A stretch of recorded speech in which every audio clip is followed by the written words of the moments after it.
Hey everybody, welcome back to Video Game Esoteric and our continuing series where we review every Capcom CP, CP System Dash, CPS II, and CPS III game.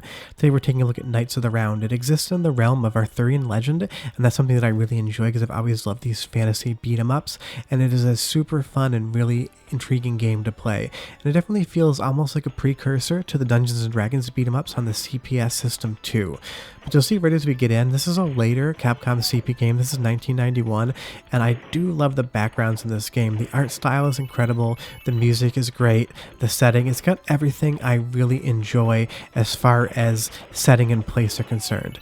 Now, it's a great beat 'em up, but right off the top I will say that it has one thing that I've mentioned in previous videos about beat 'em ups that sometimes drives me a little bit nuts, and that is if you're not perfectly lined up with your opponent, you can whiff your shots now and then. It's not so bad that it becomes annoying, but you definitely have to play this game a little bit more carefully than some of the other games that Capcom have made as far as beat 'em ups are concerned. But short of that one minor complaint, this is an incredible beat 'em up, and Capcom is notorious for them.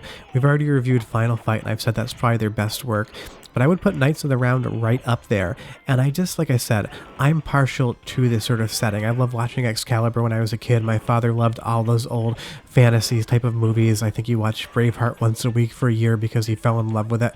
So I grew up really reading these stories, watching these types of films, and I really appreciate it. I mean, Final Fight is great, and I love that gritty street setting, but this to me, thematically, is a little bit more where I want to be in my beat 'em ups.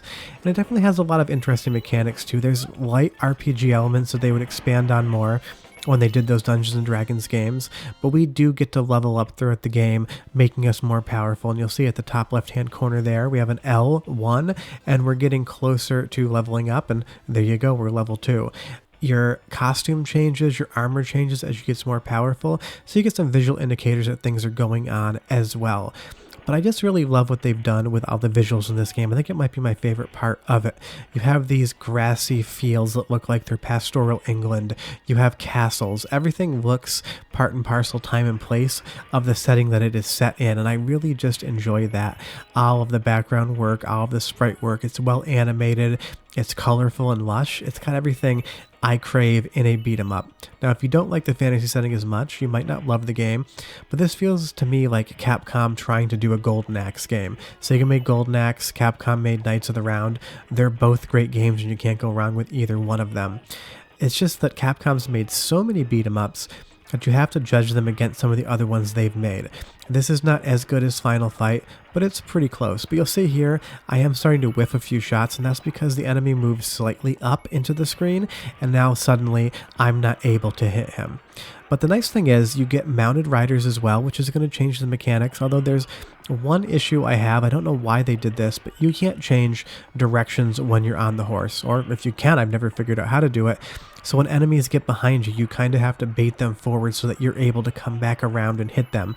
It's a slight misstep in an otherwise amazing game, but if you look in the background, you'll see a few people swimming in that little hole behind you. There are so many minute little details that aren't there for any other reason than they decided to, add it in. And I guess they're actually not swimming now that I look closer. They're actually having a battle. That was my fault. But I just like how they've filled this game with so many different things. And you have the magician here, which is clearly just Merlin. They borrowed pretty much everything from Arthurian legend to fill the story up, and that to me is just a sign of people really caring about the game and really enjoying making it, because even the costumes, that's basically the same costume that Merlin wore in Excalibur, and they've just borrowed it from that film into the movie. Boss battles are relatively fair. I would say that this game doesn't beat you up that much. You'll see that I still have 7 characters left, and you can just keep adding credits for more continues because obviously this is on free play. But if you're playing this in arcades, it's one of the easier beat 'em ups as well, which isn't to say it's easy, it's just not unfairly cheap and hard. But I just love the game, and it's a great beat 'em up, and it's one that I feel like not as many people have played or heard of. So if you've gone through the classic beat 'em ups, Battle Circuit, Final Fight, things like that, and you want to play another great beat 'em up game, I can't recommend Knights of the Round enough. But what I haven't talked about yet is any of the soundtrack and sound effects, so go ahead and listen to the game for about a minute because they are quite good, and I'll come back and tell you a little bit more about why you should check this out if you haven't. But enjoy as I storm the castle.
I just really enjoyed the soundtrack. It's kind of a jazzy medieval setting, and the sound effects are great as well, especially for 1991.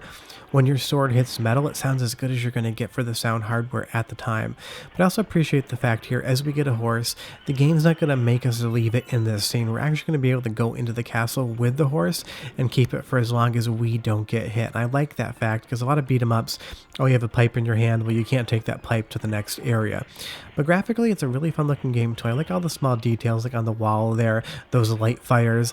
They are casting a shadow, of course. It is just animated. It's not actually light reflecting or anything like that, but it is just a really good look. Now, if I did have one other small complaint about the game, is that sometimes levels tend to last a little bit too long. I've been battling through this castle for a while now, and I've definitely cut the shot a few times, and while the things outside the window do slightly change from floor to floor, by the time I get to the boss of this area, I'm definitely done with the level. Although I do appreciate that we do get to fight some tigers here and there. That always is a good time. This is just another great beat 'em up by Capcom, and that's the thing. It might not be as good as Final Fight, but Final Fight is so incredibly good, it's really hard to judge against it. And if you've never played this game before, I highly recommend you check it out. If you played the D&D games, but not this one, it's definitely fun to see where those games came from. And if you've somehow never played the D&D CPS II games, I highly recommend those as well. It's just a super fun game, and the nice thing is, even though we're not putting quarters into the game, it's still not too cheap, because when you're paying money in an arcade and you're losing it too quickly, you walk away. When you're on free play and you just have to continually die and pump fake quarters in, the game can get a little bit boring, and Knights of the Round has none of those problems whatsoever. It's challenging where it needs to be, it's not too unfair, and it is just a great time. But short of that, that's Knights of the Round. It's an awesome game. Leave me a question or comment down below, especially if you've never heard of it before. I love when you guys discover new games from the channel. It really makes me happy when someone says, I didn't know this existed, but it's now one of my favorite games. Short of that, I will be back next week on Wednesday with another video in this review series, and I'll have videos on Thursday, Friday, Sunday, and Tuesday as well. But like I said, I really appreciate you guys watching, and if you've never played Knights of the Round, you definitely owe it to yourself to check it out, because it's one of those classic beat-em-ups from the 90s, a genre that Capcom worked in so well. Short of that, enjoy the rest of this little night fair, and we'll see you guys next week. Bye-bye.